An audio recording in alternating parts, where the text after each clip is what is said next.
Hello, everybody, and welcome once again to Cinephilia. Hello, welcome. It's me, Art. And I'm William O. Tyler. And we're back. We're here to continue our chat about Universal Monsters. Yes. Because we kind of went a little long yesterday, and we want to just keep chatting about that and kind of wrap up our Halloween or October stuff that's going on. Because today is the last episode of October. We won't be having episodes next week or the week after. Next week because we are going to TwitchCon. Yep. And the week after that because Amber and I get married. Woo! So we're going to be busy. And Will doesn't know how to plug in all this stuff by himself. Oh, he's also going to be at the wedding. I'm going to be at the wedding, and I have a lot of other projects that I could use 2 weeks to catch up on. So I'm okay with taking 2 weeks off. So as long as you guys are okay, then we're okay with it, and everything's going to be fine. I just realized I didn't open my chat, so I don't know who's here. So, this is officially, because of all of that, this is officially our Halloween episode. So we've got our fall colors going, and we're ready to be spooky. We're going to talk more about Universal Monsters. We also have some movie recommendations, which is something we're going to start doing, where each of us will talk about a movie that we recently saw that we would like to recommend. Yeah, especially because I think we both tend to watch things that are not like mainstreamy stuff. Yeah. Not always, but I mean, you more than I do. But so I'm gonna show you some of the stuff that we kind of watch. Yeah, and it doesn't have to be necessarily related to the topic of the day either. It's just whatever we've happened to see recently that we think, hey, other people might want to see this. So, I'm not sure what's been going on in the news as far as movie news this week. I don't think there was anything major that really happened. I think it was confirmed that Mark Hamill is going to be in the next Star Wars movie. Oh, really? Yeah. I didn't hear about that. Yeah, so I think they've always said that it is going to happen. That's pretty major. Do you think it will be... You think it'll be flashbacks? You think he'll be the Force? Like I think it'll be a Force ghost. Yeah. Meet off. Hey, thanks, Winston XE. I fixed it. I realized I had my monitoring still on because I was checking audio earlier and then maybe it was just ghosts messing with us. So yeah, thanks for letting me know. It's out. It's good. What do you think about that? What's It makes sense. I mean, if we've had other Jedi show up as Force ghosts, then it's so weird. I would expect him to actually. But I hope it's not like he's in the entire movie. Like he's a character. I mean, I'm fine if he shows up. But they made a giant deal of him like dying and just going for like it would be. I can't imagine him being like one of the main characters in this movie. I would assume that it's like a cameo. It's probably something they shouldn't even have said. Just let it happen. But there's also rumor that Hayden Christensen could show up as a Force ghost. Well, I mean, it keeps continuity. I was gonna say, which I'm completely fine with. Don't necessarily. He has need for work. He's not doing anything. And though his performance wasn't as good, it was like half not his fault.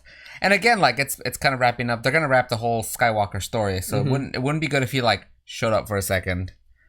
Hey, Star Wars, and then walked away. Yeah. Like if he just showed up as a cameo, I'd be fine with it. I think it'd be kind of cool. It would be interesting to see, what his deal is, like what his reason is for showing up. Yeah. So I mean, it could just be Force Ghost Party. Like it'd be like those two, and then Obi-Wan. Like if Obi-Wan showed up, that would be really cool.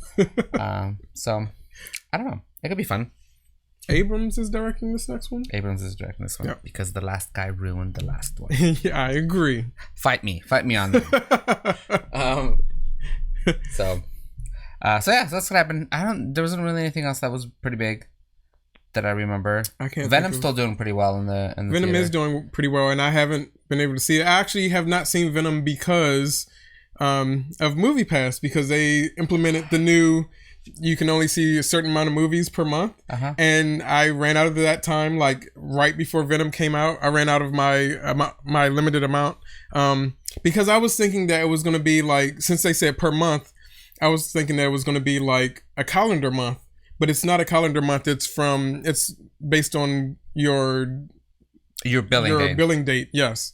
So my billing date is like in the middle of the month. So I ran out on like the 12th or something like that. So I can go now, but I haven't been able to yet. Well, I was gonna try to go today, but literally no movie theater around me had any available screenings of any movie. My movie passage, you can't go to movies today. I've had it. Oh, we got a hey, follow. Thanks for the follow. Cool. I have had it where I usually go to the movies either early in the morning if I wake up. Mm-hmm. I'll go at like 11 o'clock because I know that no one's going to be there. Or I'll go like late, like the very last show of the night. Mm-hmm. And so I had looked earlier in the day one day at Movie Pass's lineup where they were offering that day, and there was a movie that I was going to go see at like 10 o'clock that night. So I was getting ready to go out at like maybe 9:30, something like that, and I double checked, and that viewing, that movie through Movie Pass had disappeared, like it didn't even exist. I just changed its mind. So I checked because the theater I go to is a Regal, and I also have the Regal program. So I checked Regal's app, and they literally had like 2 seats that had sold, so the entire theater was open for purchase. Mm-hmm. But for some reason, Movie Pass was not allowing it to be purchased through them anymore. So I have no idea why. I was still on board for Movie Pass for a little bit. I'm definitely not on board. I hear that AMC has a new program that is supposed to be pretty good, where you can see like it's like $20 a month, mm-hmm. but you can see like a certain amount of movies per week, not per month. Mm-hmm. So I think like total it's like 12 movies a month you can see, which is not bad. That's the thing, is the AMC is not as close to me as Regal. But even though like I have not been to like a nice like an AMC that I'd like. If I go to an AMC, it's like, well, that was fine. Yeah. But there's an AMC near my house, and it's like they don't have the new seats and everything. Well, half the theater does, because that's weird. When they rebuilt the theater, they just took the old theater and just remodeled that a little bit, mm-hmm. and so half the theater, like half the screens are regular seating and half the other screens are the stadium seating, and so you're just kind of like roll the dice. Maybe you'll get. So it's not. I like going to the Cinemark. That's also down the street from my house. It's like a mile away, which is my favorite theater. But their Cinemark doesn't. Their monthly plan thing isn't very good. Yeah. It's like $8.99 for one movie a month, which is basically just a discount movie ticket. Yeah. Which if I go on a Tuesday, I can go watch a $7 movie, so it really makes no sense. That's how Regal is. Regal doesn't really have a great. They have a point system, so the more movies you go see, the more points you get, and then you can redeem those points for a movie ticket. Mm-hmm. But you have to see so many to get those points that it's not really. It doesn't help as much as Movie Pass still, but Movie Pass won't let me see any of the movies. No. So, I don't know. So, we're all losing here, including the movie industry, because I would happily go see more movies. Yep. Yeah. So, chat's talking about Venom, and there's been a lot of back and forth and whether it's good or not. I think it's going to be a movie that's going to be pretty polarized. I don't really expect it to be good, but I still want to see it. I still want to see it too. And I think general consensus is, like we talked about it before, is that the movie isn't that great, but Tom Hardy is good in it. So I think that's why the conflicting part is. Well, the movie's not very good, but Tom Hardy did a really good job because he's always 110%.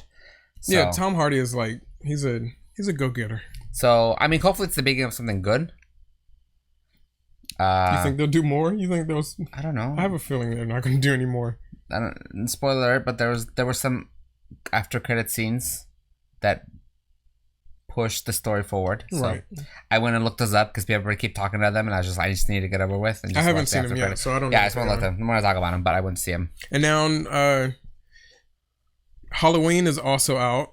That just came out, and I really want to go see that too. So, Movie Pass better get their shit together. Yeah. Ranger Girl. Hey, Ranger. Hey, Stacy. How's it going? She asked the question, can I ask a question? Which is, so it's basically, is Nightmare Before Christmas a Halloween movie or a Christmas movie? And I have a definite answer. I have a definite answer too. Is it the same as me? And I don't know. I'm actually, the current story that I'm writing for the webcomic Cinephilia, I only have like a page left, and that's the whitewashing story that I've been talking about. And the story after that is actually about whether The Nightmare Before Christmas is a Halloween or a Christmas movie. And I have like different characters from Christmas movies and different characters from Halloween movies, like kind of discussing it back and forth. But I do have a definitive answer. Do you want to know? Same time, ready? Is it a Christmas or Halloween movie? Ready? 3, 2, 1. Christmas. Yeah, it is. It's a Christmas movie. It's a Christmas movie. The reason that I say it's a Christmas movie is because when the movie starts, the characters already know what Halloween is. They live in Halloween Town. They are the epitome of Halloween, like Halloween's existence. They are Halloween. And the whole movie is about them discovering what Christmas means and interacting with that. So also, it happens on Christmas. It happens on Christmas. And it's like, so, well, because it happens on Halloween and Christmas. It starts on Halloween. But it's about getting to Christmas. It's about, yes. It's about learning about Christmas and building up to Christmas. Like it could have been the Easter King, right? And it's still been a Christmas movie because it's about a Halloween Town Christmas movie. So yeah, that's why it is a Christmas movie. It is. And if you think you can argue that it's a Halloween movie, I'd love to hear it, but I don't think you'd be right. I mean, I don't think you'd be able to convince me that it's not a Christmas movie. But it is a good movie to watch all the way from Halloween up to Christmas. Yes. Like it bridges both holidays. Yeah, but it's definitely a Christmas movie. I'm really excited about this comic. You guys, if you want to read the comic that I'm working on for that, it'll be on my Patreon, and I'm very excited. Patreon is patreon.com/Cinephilia is where you can find that. But I'm really excited because I'm going to get to draw, I'm planning to draw Lock, Shock, and Barrel with Sam from Trick or Treat. And the way that they interact, I think, will be really fun. So cool. I'm gonna start off with the recommendations. No, we're gonna watch trailers. We have a couple trailers that we want to watch, you guys. 2 trailers that we just discovered this week. They came out this week. And so the first one is, sorry, I was reading the chat, is a movie that I just hadn't heard of, just found out, called The Kid Who Would Be King. I have not seen. And I found this. It's a little silly. It's a little not the most high budget movie, but it kind of gave me like 90s or like Me Kid movie. Need headphones. It made you nostalgic. Yeah, a little bit, because it felt like a very just like a cute, honest kid movie.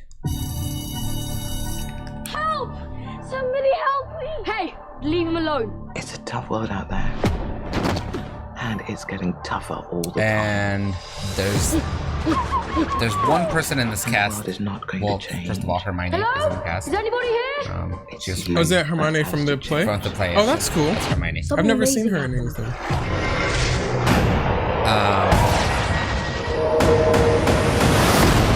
They only show up. You have to see what I found. Something written on the card. Put it into Google Translate. It means Sword of Arthur. What if it's the sword in the stone? Cute. Yeah. Alexander Elliot! It was you who drew the sword! This realm faces mortal danger! Hold on. Can they not hear it? They can't see it. They can't see it? Oh. Sorry, I've been playing it. You've just been staring at our faces, staring at a screen. That's boring. Okay, here we go. Somebody help Oh, look, John, me. shut up. Leave him alone. It's a tough world out there. So you guys can see it. And it's getting tougher all the time. And the world is not going to change. There she is. Hello? Hermione Granger. Is anybody here? It's you that has to change. Something Nobody said amazing anything. happened. Just let me They just like our faces. You have to see what I found. There's something written on the card. Put it into Google Translate. It means Sword of Arthur. What if it's when we're watching the trailers. sword in the stone? Alexander Elliot! It was you who drew the sword! This realm I already faces mortal can feel danger! that. Yeah, How you okay. 4 described it, days yeah. until the solar eclipse, when Morgana will enter the world of the living. Like, we don't make enough of these movies. And I'm supposed to It's stop. like That's about ridiculous. kids and it's I'm for 12. kids. Wait, not stupid. I thought Merlin was supposed to be an old man. You look about 16. An ingenious alias in order to monitor you incognito. You will need to assemble a team of knights. Arthur's knights It just looks gathered at a like round fun. table Yeah. so that they were all equal. And look. Quick, Bedders. Lift up the flaps. See? Oh my god, you're such a nerd. This is destiny. The 5 of us won't stand a chance on our own. We need to raise an army. Who will join us? How humiliating. This is instead of lessons today.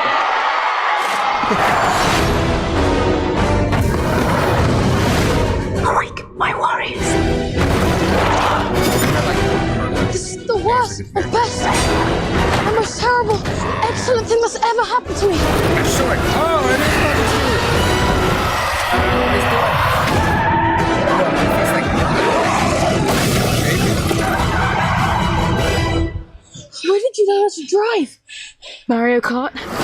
Yes. Good answer. Mum, don't freak out, okay? Lady of the Lake, please return Excalibur.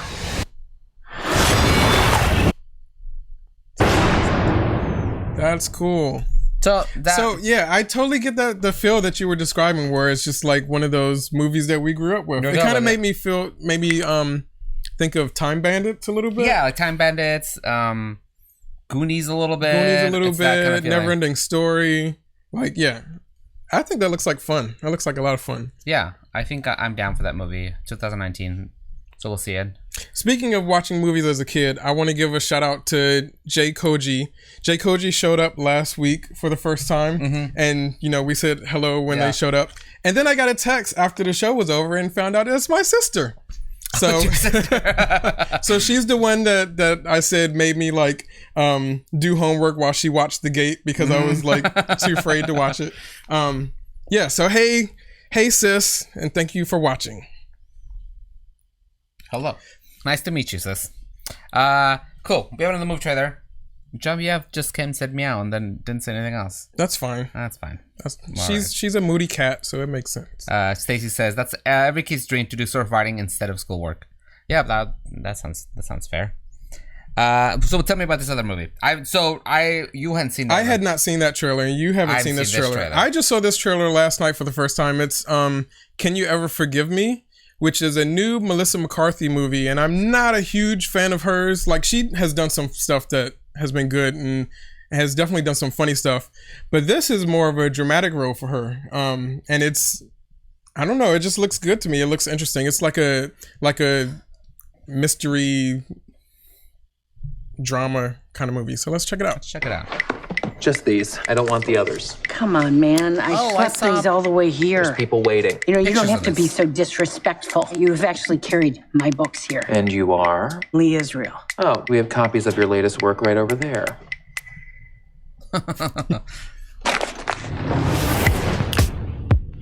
Nobody is going to pay for the writer Lee Israel right now. I'm months behind in my rent, and my cat is sick. It's 4 in the afternoon and you're drunk. I'm hardly drunk. Craigie, top her up. My suggestion to you is you go out there and you find another way to make a living. Recently found this delightful sign letter.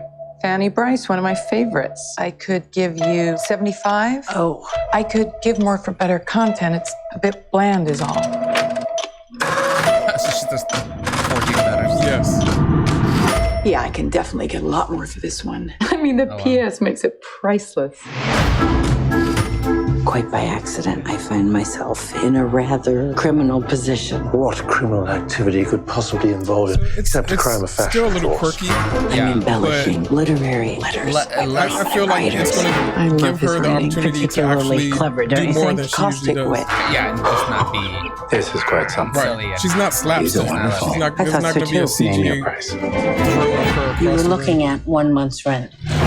What are we going to do? Gamble? Shop? Drink? Ms. Israel, I have a couple of questions regarding the life letter I purchased. What seems to be the problem? This fall, there it is. Your name's been put on a list. On a list. They're literary treasures, one of a kind. It's my writing. You're impersonating other people. Nobody's buying Lee Israel letters. There have been some forgeries going around. Do you think it's real? Looks that way. Good. You're stealing from me? Come on. Get out of my house! I was just supposed to give me acting more than this. We're probably looking at some time behind bars. What? I can't say that I regret any of my actions. In many ways, this has been the best time of my life. I don't know. I'll have to look it up. But I've always thought she was talented. It's just that she plays a lot of the same characters and types of movies over and over again. Yeah. So I think this is actually going to like show us a different side of her that I'm excited to see. McCarthy. So I'm looking up her nomination. I was about to, but you beat me to it. She was for supporting actor. Dang it. Oh, yeah. Best performance by an actress supporting role in Bridesmaids. Bridesmaids, yeah. Huh. That's what I was thinking. Okay, bye, Stacey. It might have been a slow year for supporting actresses. Yeah. Cool. So those are 2 trailers I want to check out. We have another thing we want to talk about, and the thing we're going to start doing a little more often is want to start. This is just like watching trailers, but do a little bit of recommendation of things that we've seen recently, of things that I've actually asked so you can watch now. So we're going to touch that today. I'm going to let you start with your recommendation. I'm going to recommend the movie Mom and Dad. And let me set it up of what it is a little bit, because everyone has been going crazy right now for the movie that's out, Mandy, that Nicolas Cage stars in. Yeah. And I've always thought it funny that Nicolas Cage has gotten a bad rap for being such a cheesy actor. But he usually only comes off as cheesy when you try to pigeonhole him into these like normal roles, because he's not a normal actor. Yeah. He's a quirky guy. Mm-hmm. But if you get him in a crazy movie like Mandy or like Raising Arizona or Mom and Dad, for example, then he really like pulls through. Like he pulls the movie together because his acting is so over the top. Or something like Wild at Heart by David Lynch. I'm gonna play this in the bit. You can keep talking. I'm gonna mute it so we can just watch it as you tell us about this. Okay. I'll let you be the trailer. Yeah. So this movie is basically Nick Cage and Selma Blair are parents. And something is happening in the world. I won't give the movie away, but something happens that makes parents turn on their kids. So it's actually it's a horror movie where the parents are the people that you're running away from, and the kids are, you know, trying to escape. And is that in movie theaters right now? No, it's actually, where did I watch it? It's on Hulu. I watched it on Hulu. On Hulu, okay. So it's streaming on Hulu. It actually came out last year. Or at least it hit film festivals last year, but it came out earlier this year to like wider audiences. So it's still a fairly new movie. Mm-hmm. Yeah, you can turn the sound on now. Okay. Get out of the house before Mom and Dad come home. So I've been watching like a horror movie every night for this month, doing my 31 nights of horror movies, and this was one that I decided to watch, and it impressed me. Yeah, it's crazy. It's actually directed by the same guy who directs those Crank movies. Oh, okay. So it's directed by action, like a crazy action director, but it's a horror movie starring Nicolas Cage and Selma Blair, and they're both good in it. So all the parents, not just those parents. No, it's all the parents. All the parents are going crazy. So the kids have to. It actually made me think too that if you want to do a double feature, it'd be really cool to watch this and Cooties together. We were just talking about Cooties a couple weeks ago. If you weren't watching that episode, Cooties is a zombie movie where the kids are the zombies. So this would make a nice back and forth double feature with that. Oh wow! That was tonight. Nice. Yeah, I like it. Yeah, so that is my recommendation for this week. Mom and Dad streaming not live, but streaming on Hulu. On Hulu. Cool. So the thing that I want to talk to you guys about, and I'm gonna just play it in the background and tell you guys about it, is a documentary called Three Strangers. Three Identical Strangers. I wouldn't believe the story if someone else were telling it. Sorry. But it's true, every word of it. You guys watch it. It started when I went to college. It was the first day of school. All these people are coming up to me saying, Eddie, how are you? Eddie, hi. I'm like, my name's not Eddie. I don't know what you're talking about. As soon as this guy turned around, I knew it was Eddie's double. I said, you're not going to believe this. You have a twin brother. Oh my God. As I reach out to knock on the door, it opens. And there I am. That's crazy. My eyes are his eyes, and it's true. And then the story went from being amazing to incredible. It was an article to Twins Reunited. I think I might be the third. When people ask me what is the most remarkable story you ever encountered, I tell them it's the story of the triplets. You guys have been on the front page of every newspaper in the world. True. They were more like clones than they were like brothers. It was a miracle. There was nothing that could keep us apart. That's when things kind of got funky. Something was just not right. They separated these boys at birth. The parents had never been told that there were 2 other children. What was the purpose? Why? How could you not tell us?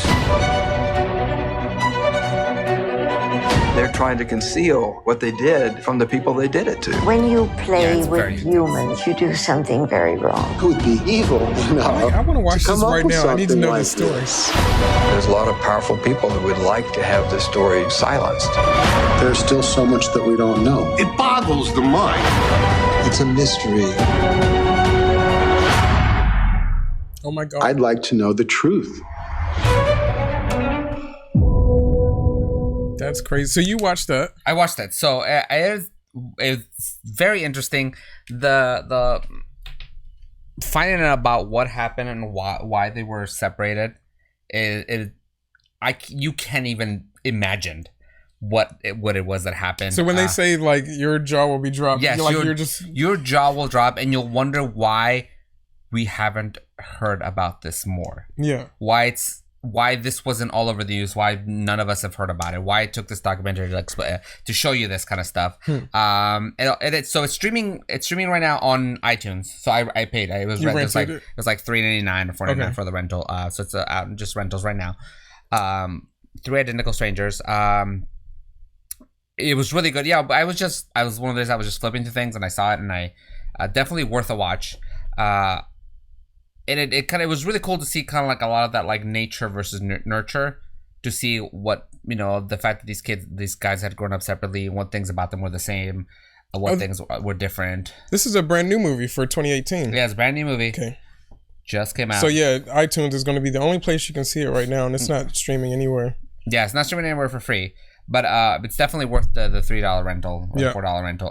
It's probably one of the best things that I've seen. It's very much in the feel of like, Making a Murderer. Like this is obviously a different story. It's not a crime drama thing, but like that kind of feeling. I think everybody's kind of been into that, watching some of those documentaries on Netflix. Yeah. It has a very similar feeling to it, but it's a very good documentary, and I was very I think that's crazy. So I'm gonna have to watch it. You should watch it tonight. Tonight? We should watch it tonight. I gotta watch a horror movie tonight. Okay. We'll watch it after horror movie. You can stay up till like 4 o'clock in the morning anyways. That's true. That's very true. I do stay up until like 4 o'clock in the morning. Cool. So that we're gonna try to do that every once in a while, if not every week. Try to give you a couple recommendations that's something maybe you might not have heard of. And I think these are 2 good things that neither of us had heard of. Yeah. From each other. So we're gonna do some of that. Cool. Let's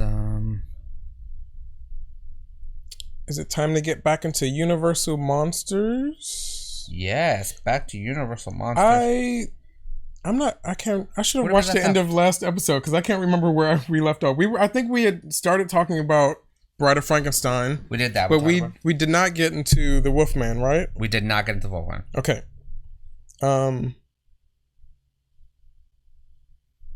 think I was saying that Elsa Lancaster, who played Bride of Frankenstein, was also Mary Shelley in the movie. You did tell us that, yeah. And was also Katie Nana in Mary Poppins. Yep. Did I tell you that she was only 5'4"? No, she was only 5'4"? She actually had to wear stilts that made her 7 feet tall so that she would match the height of Frankenstein. Well, can you tell that in photos? Can you tell that she was tiny, or is it because of the long dress you can't? Yeah, she's got on that long outfit. I mean, I guess her hands and her face do look smaller than Boris Karloff, but yeah, she's all wrapped up in gauze, and then she's got on that long operating dress gown or whatever. I guess you don't see. Oh, I guess there's a one. Yeah, I'm not sure how they pulled it off because she looks proportional, but she was only 5'4". Yeah, you really can't. I'm gonna show you a picture. And she's also in front. She's slightly in front of him in that one. So yeah, but even then, like the costume, I guess was definitely built so you could not tell. Yeah, that she was so tiny. And her gauze was wrapped so tight that she couldn't move her fingers or anything. She had to have someone feed her through a straw or something. Well, that's That's very interesting. I had no idea that she was that small. And she also has that. If you see the movie, like I was saying last week, she's only in the movie for like 3 minutes. The movie is more about building up to her, like the creation of her. But she's only in like the last 3 minutes of it, and she spends those last 3 minutes like hissing and spitting at Frankenstein because she's not quite sure she wants to be his mate. But Elsa Lancaster said that she based her physical performance of the character on swans and geese who are just like will hiss and chase you and like are just like rude, ghastly animals. So I think that was it. All I have for her that was left. Was there any other movies after that with the bride? Was this it? I think that was. I can't remember if she was actually in any of the like crossover movies with Abbott Costello. She might have had like a cameo or something, but never anything major. Never anything. Which is interesting because one, she's the only like well-known classic female Universal monster character. And just for having like 3 minutes of screen time, she's like so iconic. Yeah, you think like, there was like 3 movies of her. Right. Because like even, Frankenstein had like 4 sequels. Mummy had like 4 sequels. Dracula had so many sequels. And then they started having movies where they were all crossing over together and in movies together. And yeah, I don't think she ever did. She might have been in like a cameo in like one something, I'm going to guess. But I'm not even certain of that. So she wasn't really like promoted as much as everyone else. But yeah, she's iconic. Everyone knows her. Like even if you just did a silhouette of her, yeah, you'd know immediately who she was. Cool. So the movie after that was in 1935 that Bride of Frankenstein came out, and it wasn't until 1941 that they had another big horror movie. And like I was saying last week, there are lots of smaller horror movies that come, like those sequels to The Mummy or Frankenstein, or even smaller movies like The Black Cat, which are still pretty good movies, but they're just not as well known or not as iconic as the Universal monsters. Somebody says Daughter of Dracula is another female monster from Universal. Yes. Also not one of those big ones. Right. That would be one of the smaller ones that comes in between. But is that because Universal didn't promote them as much, or you don't think they just were a big hit? Well, for people who are fans of these characters, they are big. Like people know them. It's just they're not the quintessential version of those characters. Now that art's pulling up art or a film shot from Daughter of Dracula, but next to the film shot in the Google results is a really cool movie poster, and that's something else I wanted to mention about the Universal monsters is they had incredibly illustrated and designed movie posters back then in the 30s and 40s. It was just so many bright colors and dramatic poses and images. Even this one, like we were saying, this is one of the smaller ones that people don't really reference as much. But that poster is kind of cool. Like I would hang that on my wall. But then you look at posters for like Bride of Frankenstein or The Mummy. The Mummy is one of my favorite ones because it's got that bright green and orange contrast. And I'm not sure, I should really know this. I'm not sure who did all of this poster art for them back then. There's a lot of the same artists, right? Yeah, well, that's the thing about movie studios back then is that they always used a lot of the same people. As far as actors, directors, everyone was contracted to an actual studio instead of like just being hired per movie. You'd be contracted, all of the actors, all the directors or whatever, artists would be contracted to do like a certain amount of movies for a certain amount of years to a studio. Like a theater company. Theater company just have their cast that they regularly use. And if they ever wanted to do something outside of that production company, then they would actually have to, they wouldn't break contract, but they would have to get permission and some sort of deal would have to be struck that they could actually be in another production company's movie. So that's why you get so many of these Universal movies that have like the same actors, like Boris Karloff or Lon Chaney or Bela Lugosi. They were always doing movies over and over again for these Universal horror movies because they were contracted. They were the Universal players. Rickety Cat says most are signed like regular posters, aren't they? Back then, yes, but then they either get cropped or they get the signature gets cropped or the signature gets covered up with text, so it's kind of hard to see some of them. These days, most like modern contemporary posters will not let you put your signature on it because it's all about branding for the company or for the movie. But then you get artists, if you have like a painted poster, like a lot of these are, like this Mummy poster is. Did they see this? Did you put the Mummy one? Yeah, I did. Okay. If you get like a painted poster like that these days, then you can start, or even back then, if you see it enough, you can start to recognize artist styles. So you definitely know, like when you see a Drew Struzan poster, he doesn't have to put his signature on it. You know his work. Well, especially because there's not that many poster artists anymore. It's a lot of back then they were like all poster artists, now but it's just a lot of bad Photoshop. Today it's just a lot of bad photoshopping. And I love it when a new superhero movie poster comes out and the social media just drags it to hell because it looks so bad.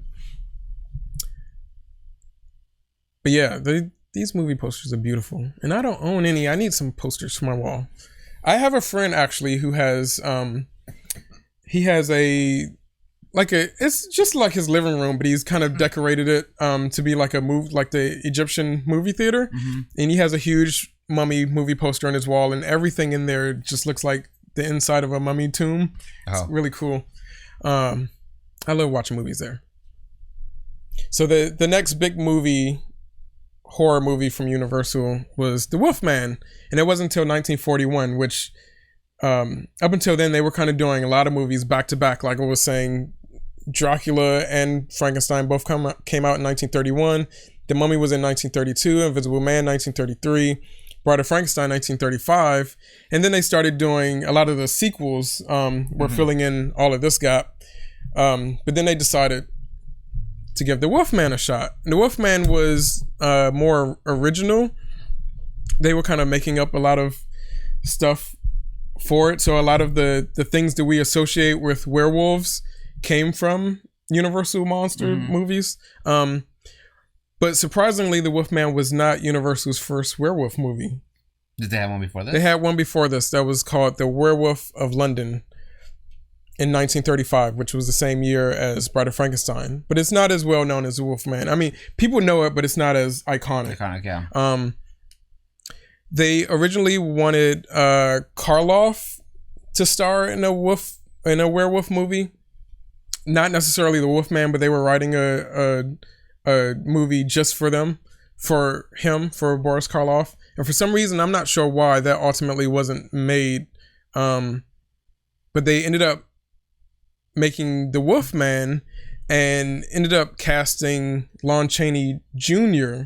as the Wolfman, which is interesting because Lon Chaney is the actor who, Lon Chaney Jr.'s father, started this entire thing with Hunchback of Notre Dame and Phantom of the Opera back in the 20s, in the silent era. So it's kind of cool to see the heir of one of the earlier horror film stars becoming a horror film star in his own right. Was he also good? Was it like, or was it? No, he was good. He was actually good. Okay. Yeah, and he loved the character of the Wolfman so much. I know people who would say that he's not good. Yeah. I personally enjoy him. It's up for debate. But he loved the character so much that he actually treated it like his baby and returned for, I believe, every appearance of the character. Okay. Like there were some with the other characters like Dracula and Frankenstein. Frankenstein, it was easy to put someone else under the makeup if they didn't want to pay Karloff, or if Karloff wasn't available because he was shooting another movie. So there were some times where there were other people playing these characters like Dracula or the Mummy, but the Wolfman was always Lon Chaney. He always came back to do it, and he was like, I can't let anyone else do it.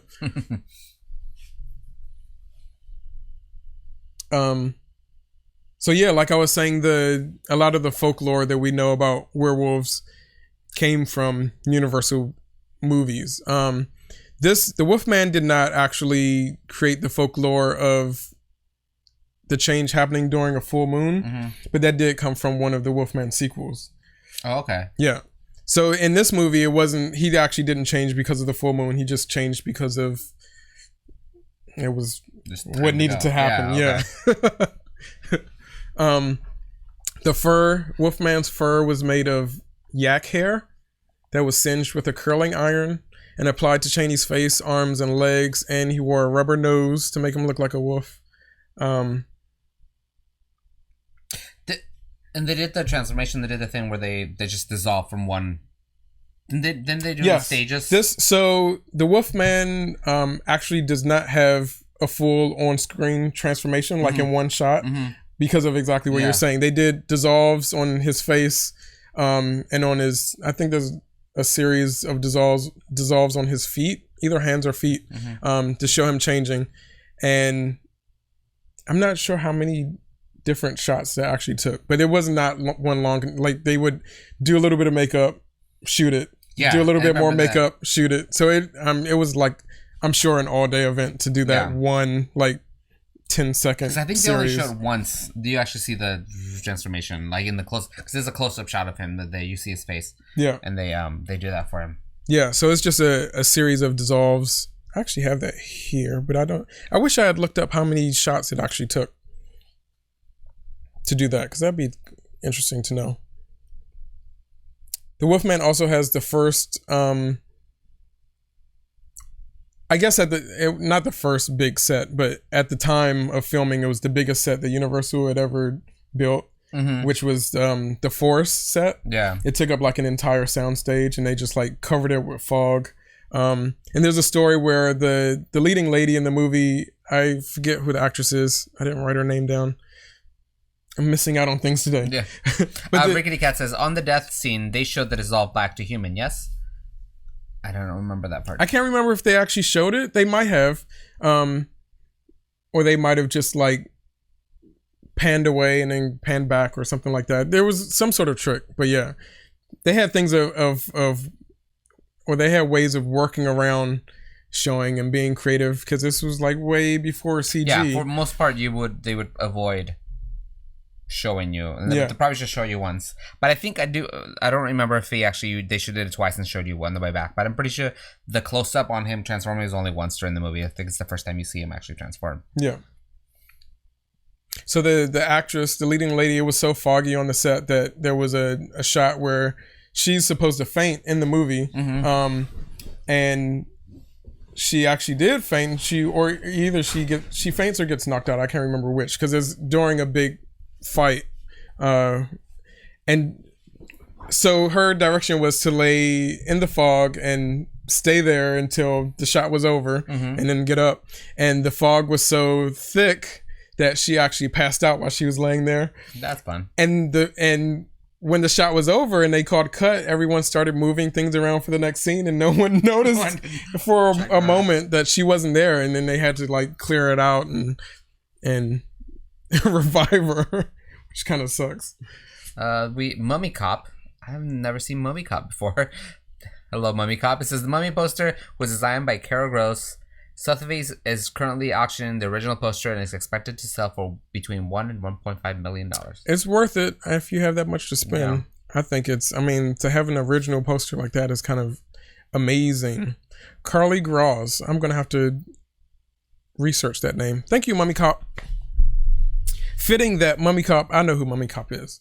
It's fitting that Mummy Cop would have trivia about the mummy. So thank you. Are you name dropping on the chat? Is that what's happening? No, I was just saying. I know who Rusty Barbaticon is. No, I'm just saying.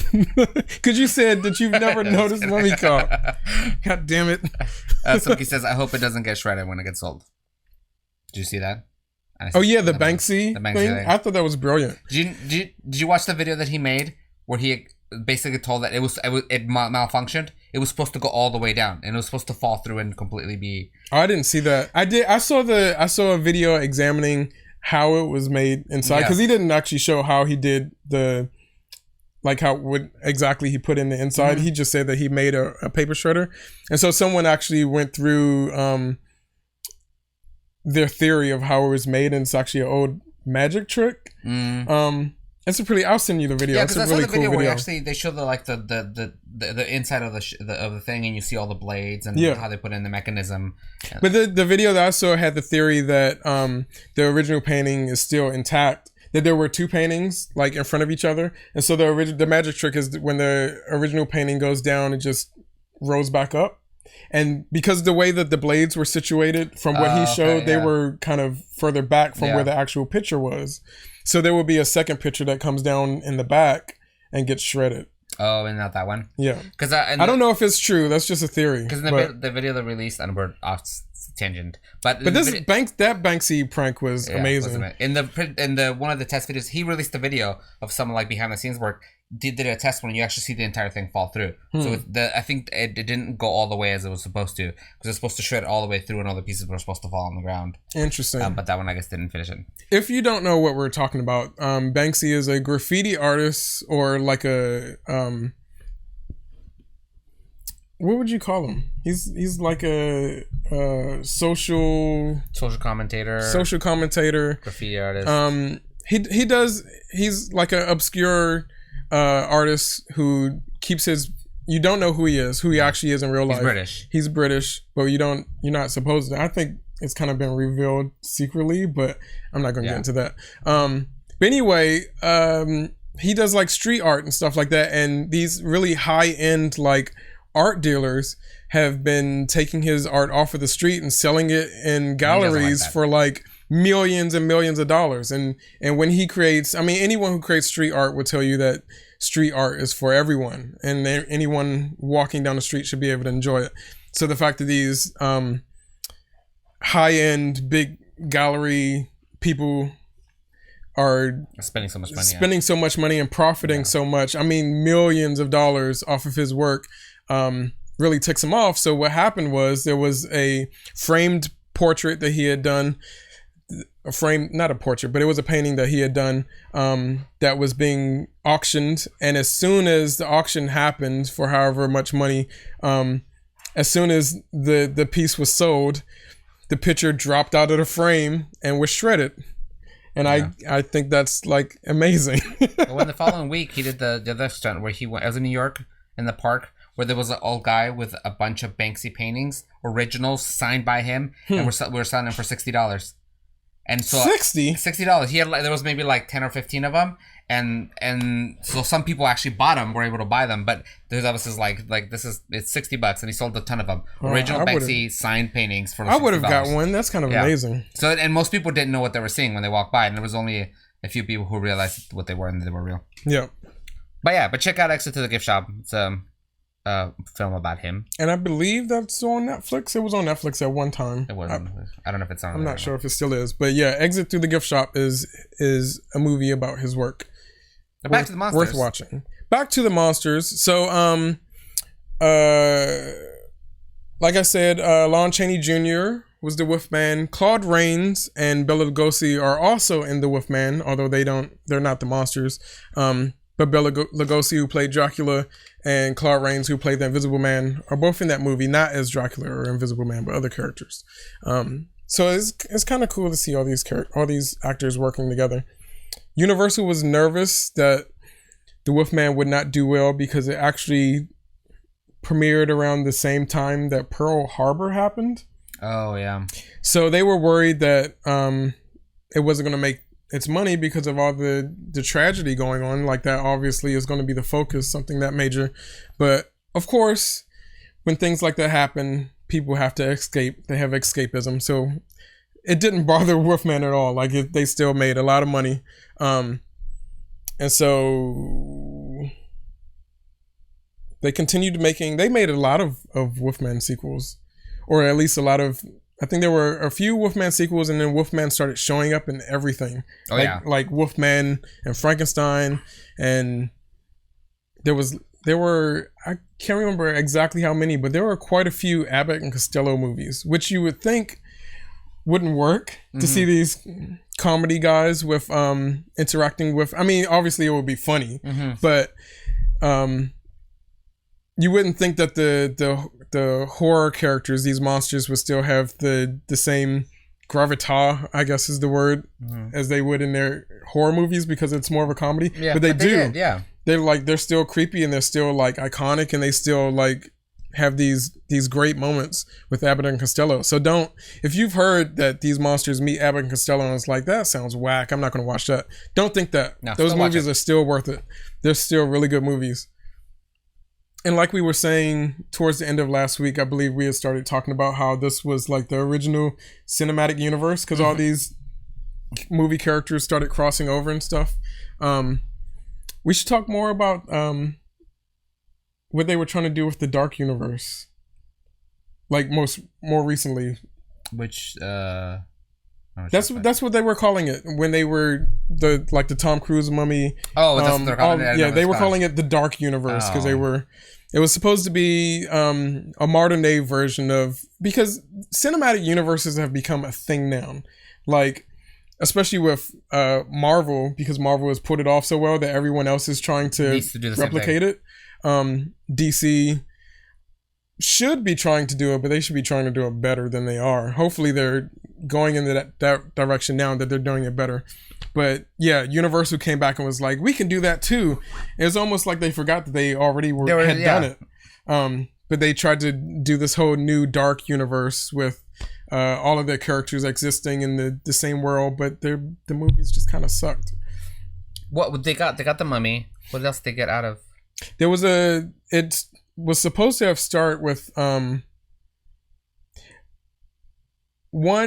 listing of the Dark Universe movies that I saw actually started with the Wolfman that came out with Benicio del Toro. And then there was a Dracula that came out not too long after that was sort of like an action style Dracula. Was it the one with the guy from The Hobbit? Yes. I'm talking about. I know who you're talking about. I can't think of his name, but yes, it was that one. That was kind of like really weird and dark and actiony. Yeah, and it was actiony. So it was supposed to be those and the Mummy, and then Johnny Depp, I think, had signed on to play the Invisible Man, which maybe you'd be okay with not seeing Johnny Depp. I think if anybody like was gonna play it, I think I would have watched. Not, but yeah, and I think maybe what happened is that maybe they tried to do that in retrospect rather than like, this is the plan. Yes, which is what, because I think it wasn't until around just after that Dracula movie came out that I first heard that they were planning to do that. So it was like they were trying to incorporate these movies that had already happened without that thought.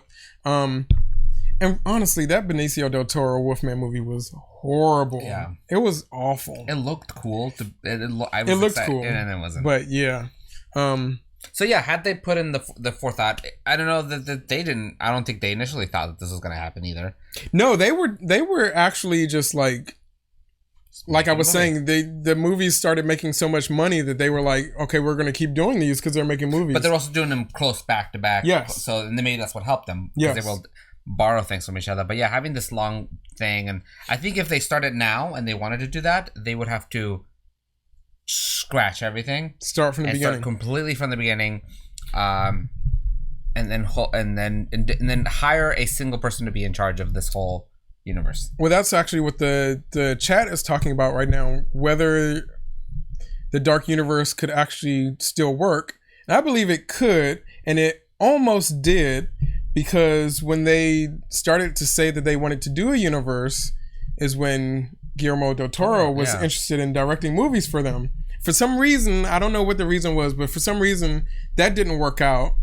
And so since del Toro couldn't do his version of Creature from the Black Lagoon with them, that's why he went off and did The Shape of Water, which won the Academy Award for Best Picture last year. So they should show them that, like, Universal is like they have to be pissed off right now, because obviously Del Toro would have been the perfect person to create this universe. I mean, he's good at that. And to be in charge of the universe, I think he would be. I can't think of any other person who would be ideal as much as he is, because he's a good he's director. a monster. He's a good director. He's a monster person. He grew up with this stuff, like, obsessively. He is a great world builder, like from scrap. He can build an entire world with details, and it all makes sense. And like Pacific Rim was basically his version of kaiju movies, which is another whole. We can have a whole episode about Godzilla and that cinematic universe, because all those monsters existed together in the, like, Godzilla and Mothra and Ghidorah. And that universe is happening now. I'm okay with that. I'm excited about it a little bit. Yeah, they're doing they're bringing back the Godzilla universe. It's an American version, but it's still kind of, they have an international cast, so it's kind of cool. Yeah. But they're also crossing Godzilla over with King Kong, which is kind of awesome. Cool. It's not the first time that there has been a Godzilla versus King Kong movie before, so it works. And I am looking forward to that universe. I think I said this before, but in the most recent trailer for the next Godzilla movie, I finally saw it in the theater, and when Mothra comes out and spreads her wings, I actually got teary-eyed, because I love Mothra. I love all of those kaiju characters. And I think those movies will be fun. Yeah, I think so. And it was cool that I had no idea when I saw the Godzilla movie that they meant to grow that. I thought it was just going to be another one-off. And then I'm not sure if they knew it then either. Because at the end, they sort of, like, hinted at it. Yeah. And so maybe it was just the thing they threw out there to hope to get a good reaction out of it. Because that's the same thing. Because there's been like a Godzilla solo movie and a King Kong solo movie now. And so now they're going to cross over. But it was like, I literally screamed at the end of King Kong, the after credit scene, or during, I think it was during credits, not after credits, where they actually show like Mothra's image up on a wall. It was like, oh, they're crossing over. So good. Rickety Cat says that's because execs think, at big studios, think they know how to make stories. Yeah, I think there's a big problem now in movies where execs are having a little too much say. Yeah. I mean, I understand because they're spending a lot of money, but I think they should realize that sometimes they need to make the money decisions and pull a little bit back away, or trust more, or hire people that they trust so that they don't have to make those decisions. If they hire good creative people to make the creative decisions, then trust them. Like, these people exist. There are great filmmakers out there, and there are definitely great filmmakers who want to make these kinds of movies out there. But if you're gonna keep hiring, like, and that's what happened in the 70s when Spielberg and Scorsese and all those guys became big. It was just a time where there was such a bad lull in film that movie execs said, here, young people who are talented, here's money, make things, and they got out of the way. And that's why we had this huge renaissance of like movie making in the late 70s into the 80s, because they trusted them. And they were good directors. JPC Guy 88 says, hey, love you guys. I love Perception Check. Thanks for being such amazing characters and bringing such amazing characters. Thank you so much for watching. I don't know if you've seen our show before. This is Cinephilia. There's no cucumber tonight, but we have to get them on the show at some point. Yeah, they'll be here. Absolutely. I would love to know what their favorite movies are. I would love to know that too. Cucumber's probably got some terrible taste in movies. So I was saying that like there was a kind of a big gap between Bride of Frankenstein and The Wolfman, as far as the big Universal horror movies, and there was a big gap again between The Wolfman and the next and probably last. Like, this is, after its peak. Bride of Frankenstein is considered the peak of the Universal monsters. So after its peak, it just kind of dwindles down. They're still making good movies, but they're just not as iconic. Like, they start using a lot of the same characters over and over again instead of bringing new characters. So the next big new character that comes up is the creature from the Black Lagoon. I think he's my favorite. From 1954. Why is he your favorite? No good reason. I just think he's, out of all the Universal monsters, and maybe it's a water. I like personal life water stuff. Like, I always like water stuff, and I think so. I find him the creepiest because, like, he could be nearby and you would never know. I don't know. And I liked his design. I think his design is the most interesting of all the Universal monsters. His design is cool. There was actually, let's talk about the design first, since we're talking about that. There was two. actually 2 costumes because there were 2 different performers for that character. Because there was one who performed all his creepy scenes on land, and then there was one who performed him swimming underwater. Because there are lots of really beautiful, cool underwater shots in that movie. I can't even imagine what it would have been like swimming in that costume. Difficult. Because they just get wet and just heavy. Yes. And there was no tank on the costume because that would make it even heavier. So they actually have their actors' names. The actor who played him on land, Gilman is the character's name, but we always just call him Creature from the Black Lagoon. The actor who played Gilman on land was Ben Chapman, and the actor who played Gilman underwater swimming was Riku Browning. And they're both uncredited. They didn't get any credit. I was gonna say this is That's one of the how monsters. Go ahead. This is one of those monsters that the actors didn't have any fame to them. It Right. wasn't like this, it isn't Boris Karloff playing the mummy. It was just, here's the monster. Well, that's how all of the monster movies were when it like first came out. Maybe Lon Chaney got credit because his dad was the name, and that name was recognizable. Yeah. But for most of the monster movies, in their first appearance, they got a question mark by their name. Oh, okay. And it wasn't until, because they were all unknown when they had their first movies, and then it was after those movies are the ones that made them famous, so they would end up getting credit in subsequent movies. But it didn't work out with these guys.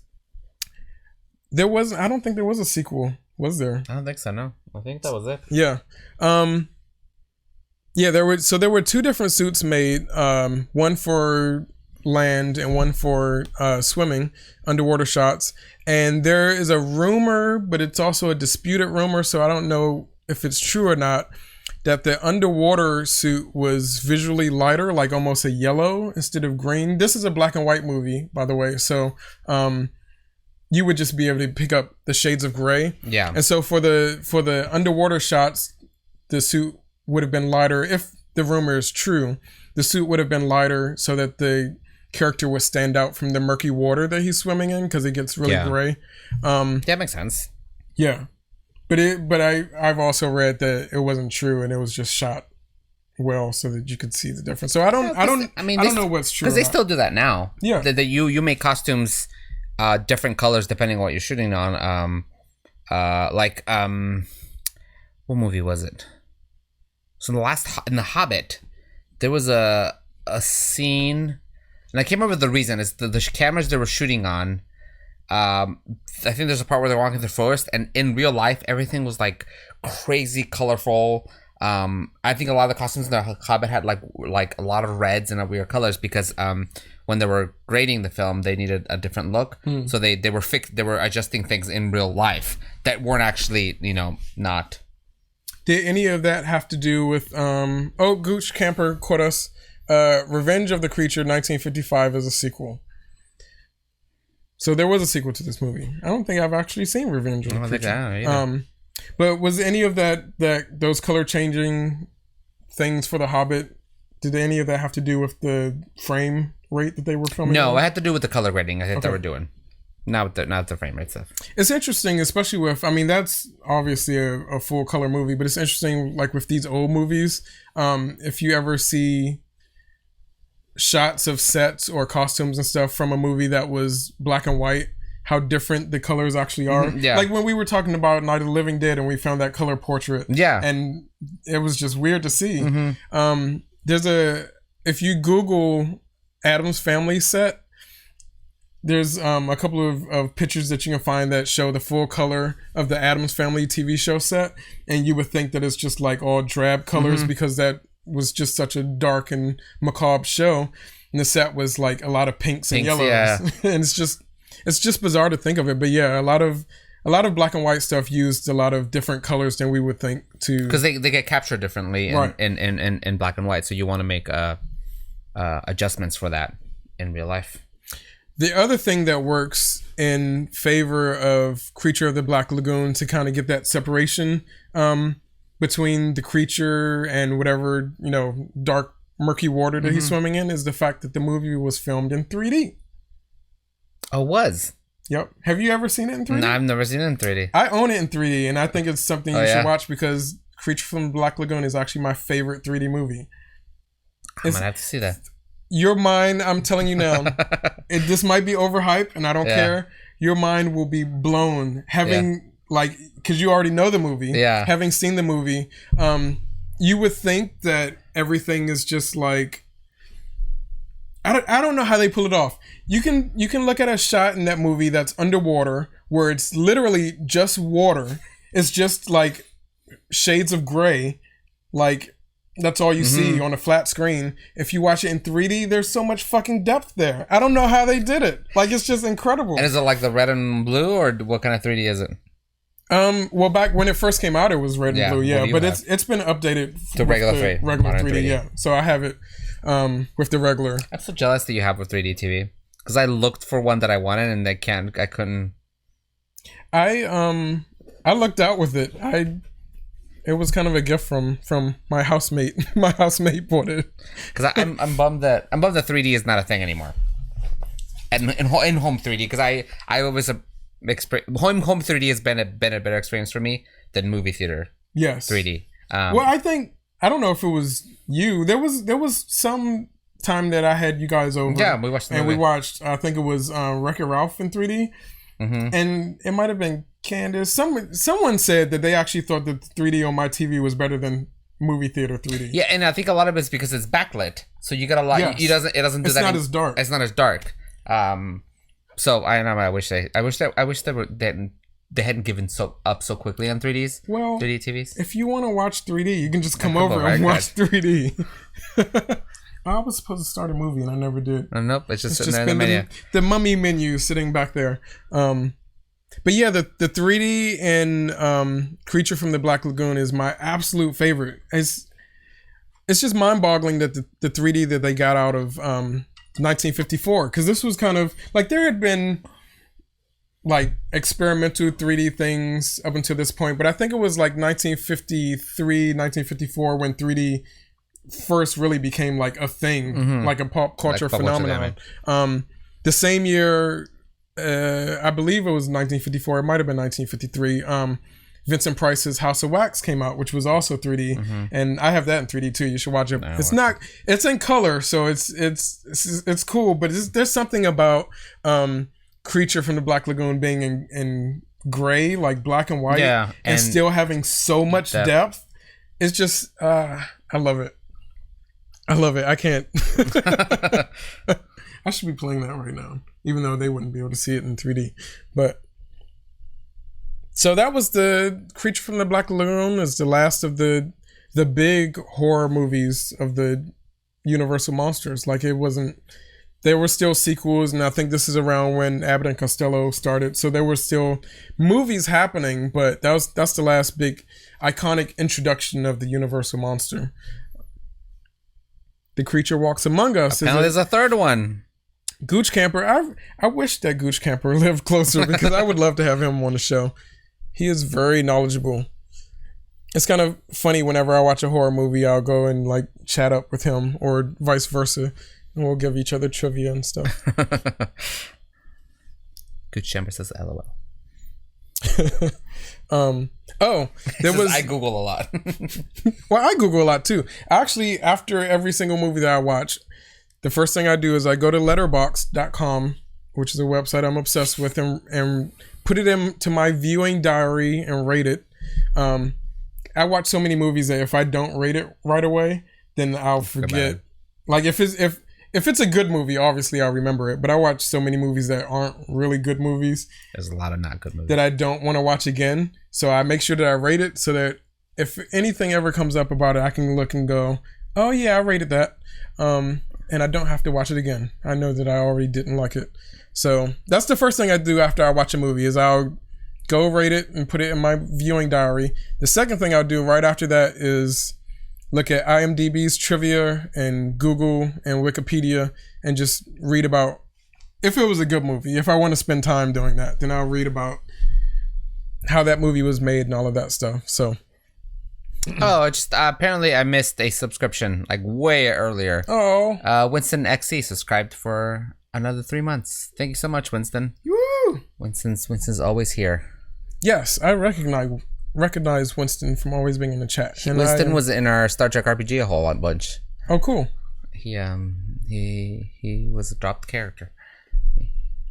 He was a character? He was a character in our chat can putting characters. So Winston that's nice. He got upgraded. We killed him and then he got upgraded. And then we killed him again and then he got upgraded. Damn it, how dare you kill Winston? And then a separate one we pushed Chunky Cucumber pushed him into a lava. One other thing I wanted to mention is that there wasn't a lot of I mean he obviously was swimming in the costume, but there wasn't a lot of movement in that costume outside of that. But one really cool special effect thing that I thought that was cool that they worked into the costume is that there was a squeeze bulb in the hand to make the gills move. Oh yeah. That's cool. I thought that was cool. Yeah, that's really cool. So Winston says, I technically survived the end, I guess. You didn't, because you weren't real to begin with. You're rude. No, because... Just stop killing Winston. It was a simulation. It was a holodeck simulation. So, you kind of didn't exist. Yeah. So we talked about the Dark Universe, but there's a lot of other movies that kind of came out of... that were not Universal, but kind of came out of the inspiration that world that they created. Like, my favorite thing, I used to always tease our old co-worker Brett with this, but my favorite thing every Halloween is watching the stop motion movie Mad Monster Party. Such a good movie. I love it. It's created by Rankin Bass, who are the same creators of the Frosty the Snowman and Rudolph the Red-Nosed Reindeer Christmas specials, the stop motion Christmas specials that come on TV every Christmas. They actually did one featuring the monsters. All the Universal monsters are there. And so you get Dracula, you get the Hunchback of Notre Dame, you get the Invisible Man, and Boris Karloff. This was actually the last film that Boris Karloff was actually in. He voiced himself as he wasn't the creature in this or the mummy, but he voiced himself as the mad scientist. He's called the Baron in the movie, but he's sort of like the mad scientist that is in charge of all the monsters. It also has Phyllis Diller as the bride of Frankenstein, essentially, but it's Phyllis Diller, like she's playing herself, and it's ridiculous. But this movie, if you have never seen this movie, definitely look it up. It's a classic that is absolutely hilarious, and it's kind of the what led way for like Nightmare Before Christmas, because if this hadn't existed, I don't know, Tim Burton might not have been into doing stop motion for his creatures.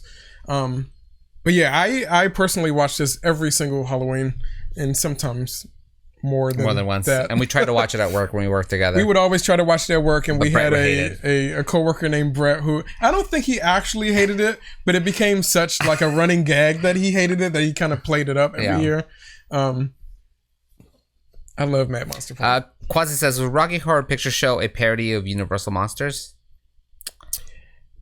In a way, I wouldn't. It's kind of a parody of the horror sci-fi genre in general. We just gotta follow. Hey, follow! I turned off the sound. Yeah, the opening song, the lips singing at the very beginning of Rocky Horror Picture Show is all about that whole idea of Fat Guy Squared was the follow. Thank you so much, Fat Guy Squared. Fat Guy Squared. I like your name. That opening song is all about like the science fiction picture show or like Fay Ray being abducted by King Kong. So it has all of those elements. There's definitely like an element of Frankenstein in the Meatloaf character. So there's like a little, not necessarily a parody, but they do borrow from a lot of like classic things. And it's definitely like the whole thing with the whole thing with Frankenfurter building Rocky is definitely a Frankenstein thing as well. So yeah, it's not just Universal monsters, but definitely like horror in general. They borrow from a lot of stuff and made it its own. I love Rocky Horror Picture Show. What's like some good movies that you think that came out of that you really like? Out of Rocky Horror Picture Show? No, out of the whole Universal monster and that monster. I personally love the series of Frankenstein movies that have come, and it's not like an official series, but they're all just obviously related to Frankenstein. But Frankenstein has had so many like spoofs of it. Like Young Frankenstein. Yeah, I was gonna say Young Frankenstein is like the best. Young Frankenstein is amazing. There's also though Frankenweenie. Frankenweenie. Which if I had to go for, because we've talked about Tim Burton on this show before, if I had to go for a more recent Tim Burton movie that I actually liked, it would be Frankenweenie. I think it's a really good movie. Great. Yeah. And I think a part of why that is still so great, even though his movies these days aren't really as good, is because he actually created Frankenweenie originally as a short in his early days. Back when he was a Disney animator, but Disney did not like him. I guess he worked on like Fox and the Hound, and his foxes were a little too feral. That's the story I've heard. So Disney actually gave him money to go do his own thing, and he created 2 shorts, one of which was Frankenweenie, and the other one was Vincent, which was kind of like a nod to Vincent Price. But Frankenweenie was like a 30-minute black and white short that he created in live action, and it basically is in the new stop motion Frankenweenie. It basically is like the first 3/4 of the movie is that short expanded, and then there's like a little extra added on to the end, because obviously it's a spoof of Frankenstein, but in the new stop motion he decided he was going to spoof more of the Universal monsters. So there's a spoof of like Dracula, there's a spoof of the Mummy, and all of that is stuff that was added to like turn that short into a feature-length film. And I think that worked because he was like channeling back to his original classic, his roots. And then you get, as far as Frankenstein spoofs, you get stuff like Sci-Fi's Frankenfish, which is like this giant ugly fish that's, Frankenfish that's attacking people. As a, really bad special effects as sci-fi original movies go. Especially because I think that came out in that lull where, because there was a point where Sci-Fi, when Sci-Fi used their eyes in their title, they were actually a good channel. It was putting out good stuff. And then they became Sci-Fi with a Y. Oh, and they just, and their stuff just started to suck. And this came out like around that time. Because Sci-Fi has gotten good again. They have some good stuff now. Oh, this is like a home movie. Made for TV. It's horrible. Grossness. It's horrible, but it just, I don't know. I have an affinity for Franken stuff. And so did somebody create this? Oh, there it is. This Frankenfish? It's all completely horrible CG. It's not, they weren't using practical effects. But I mean, like in the story, is it like he's like somebody's monster that they created? I don't even remember. I didn't pay that much attention to it. It's just something you look at and groan and laugh. That's terrible. You don't really concern yourself with the story. Oh wait, there he is. There's Frankenfish. That's it. But my ultimate, obviously not as good as Frankenweenie or Young Frankenstein. Young Frankenstein is just classic. It's in a league of its own. But my personal favorite go-to of a Franken spoof movie is Frankenhooker. What is that? So the plot of this movie is that this guy's girlfriend is run over by a lawnmower. Oh no. This is at the very beginning. It's like her birthday party. She's run over by a lawnmower and she's just like cut into pieces because of the lawnmower, but all the pieces aren't salvageable. So in order to get the rest of the pieces to bring his girlfriend back to life, he actually goes out. You think that I'm going to say he goes out and finds hookers and just like chops them up? It's even better than that. Okay. He goes out and finds hookers and he has a party for hookers. This all happens in one scene. He gives the hookers what is called like super crack or super cocaine, super crack rock or something like that. I can't remember the exact name of it. And the hookers get so high off of it that they explode. That's sweet. Does And he just collect pieces? He collects pieces, takes them home, and creates his girlfriend, brings her back as Frankenhooker. The problem is he wants it to be his girlfriend, but since he's used pieces of hookers to create his girlfriend to bring her back to life, she feels like a hooker. So she leaves him and just, her catchphrase is, she just walks up to guys and goes, "Want a date?" And it's hilarious. So when was this movie made? Oh, this is quintessential 80s. It's like horrible 80s. When the movie came out on VHS, a friend of mine actually, it's 1990, so like really? So it's leftover 80s. Like 1990 is still it still has the aesthetic of the 80s.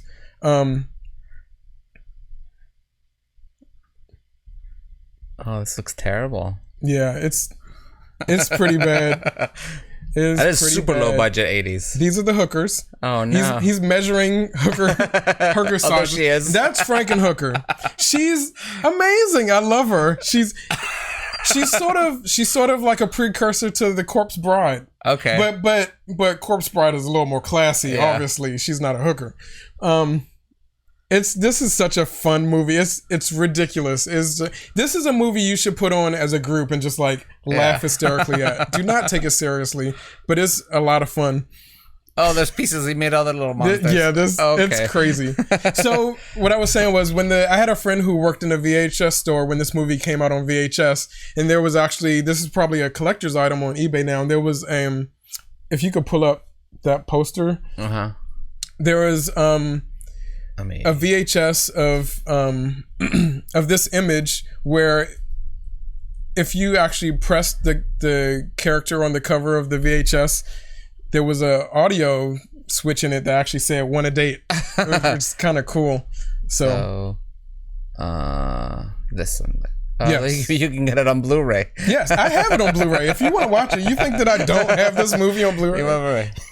So you push on her and she'd say "Want a date." Yeah, on the VHS copy, there's like I should look it up and see how much it's going for on eBay if anyone is into that obscure of a cult favorite. You could actually push her on the VHS cover and she would go, "Want a date?" And so my friend like abused that. He was just like, "Want a date? Want a date? Want a date?" I love Frankenhooker. And I should note that the director of Frankenhooker is named Frank Henenlotter, which is, I don't know, I always thought that was funny that he was a Frank himself. So those are the Frankenstein movies that I love. There's also the I guess we could go back to Tim Burton just a little bit more. His movie Ed Wood, which kind of like follows the director Ed Wood in the latter days after all of the Universal horror craze. Bela Lugosi in his latter days had really hard time finding work in real life, not in the movie.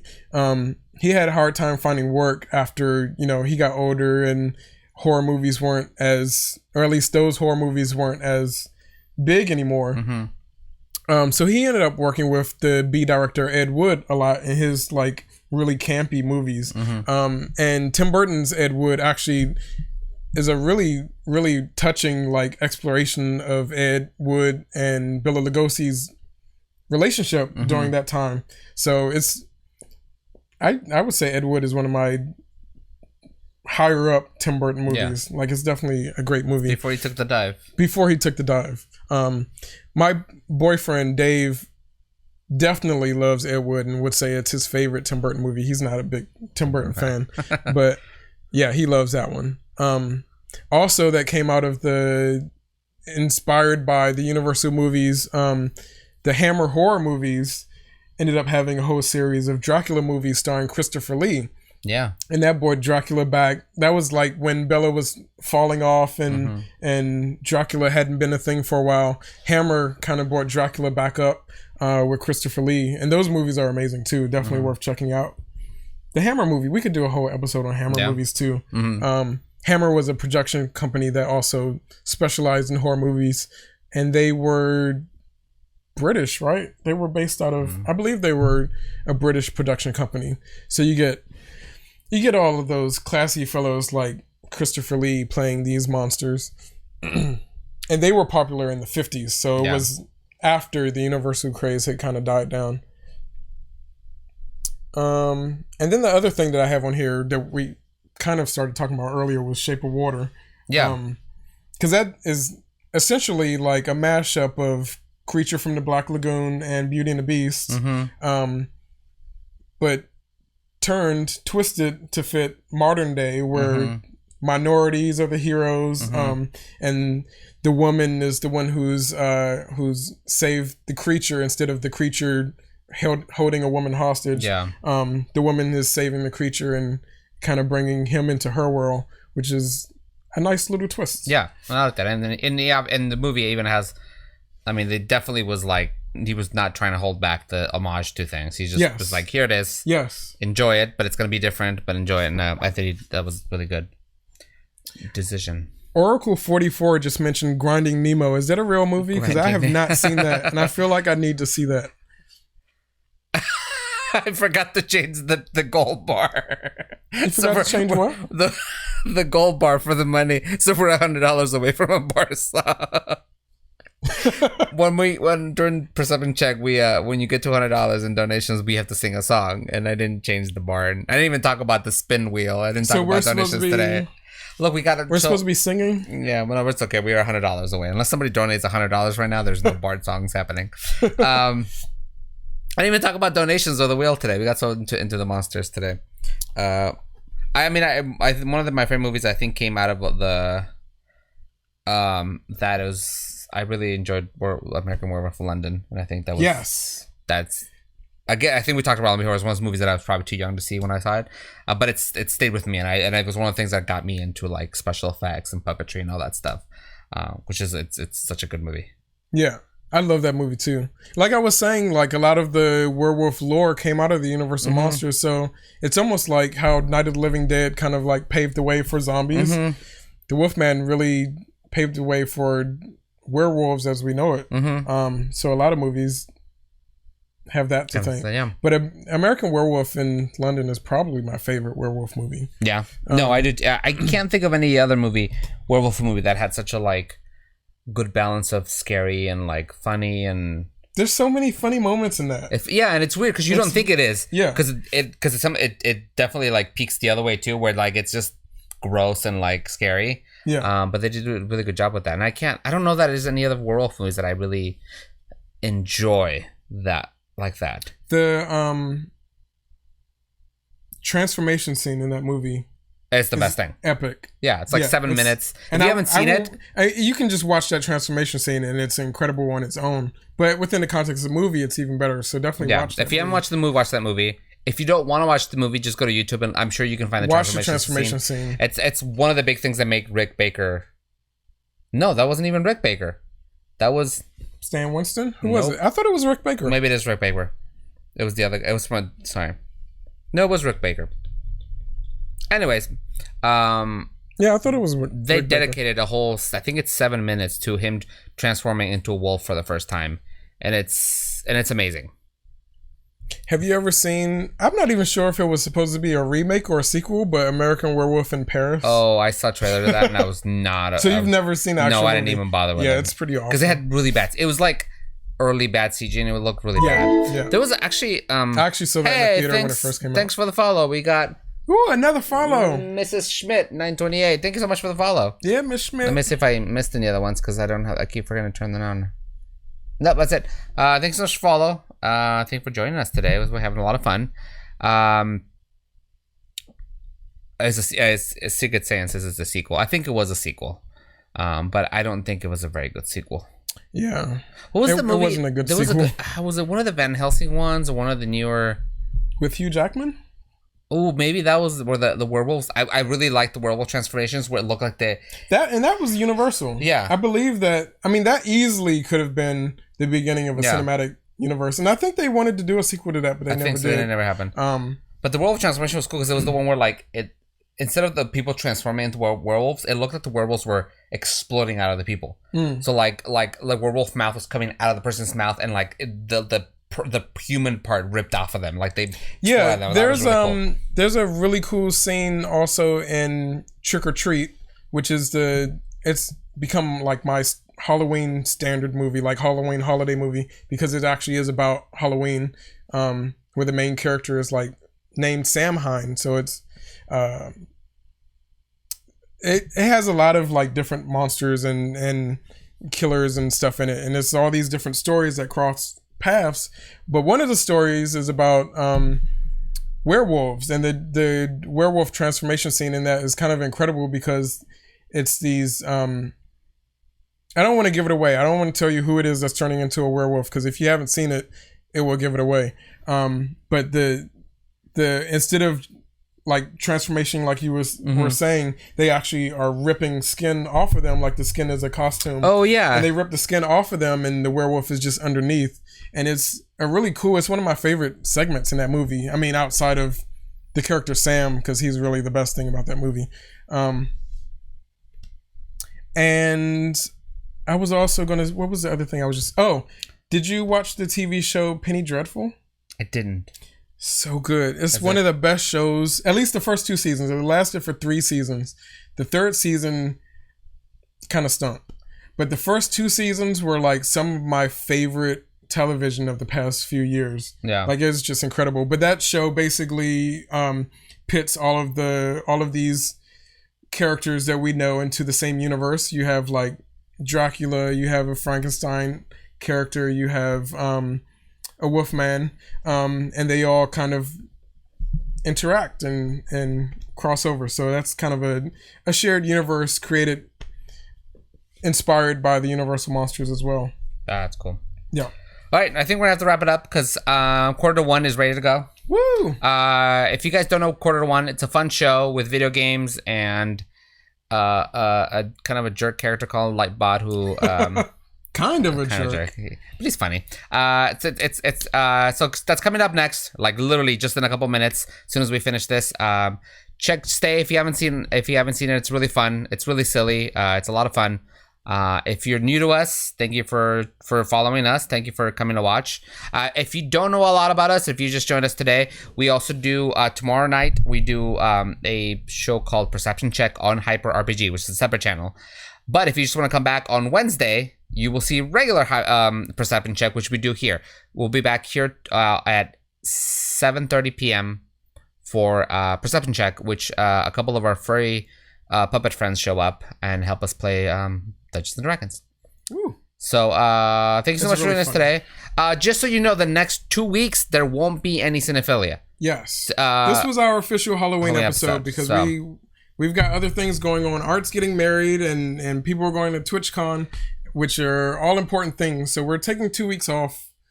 But we'll be back with new stuff. So, and one of the things I want to check in with you guys, make sure you guys follow our Discord. If you guys go to discord.rollforhotness.com, you can join our Discord. This is the place where we like talk about things. This has been a little bit of an experiment for Will and I of how to do a talk show and get all this done. So if you have any suggestions for us, please drop them in there. Any suggestions about what we want to talk about, anything we could do in the show to make it more interesting, feel free to let us know because we're looking to make the show better and make it a bigger thing. So do that. And we'll be back with new things starting in November 4th, whatever the second weekend of November is. Cool. Yes. All right. Hey, thank you. Asteroids. Lurk. They were lurking in the chat. Just wanted to say asteroid. Thanks for the lurk. We appreciate those too. All right, I'm gonna sign off. Wait. Cinephilia later. That's the if you have a better one, let us know. See you guys. Where's the button that says? There you go. See you guys later.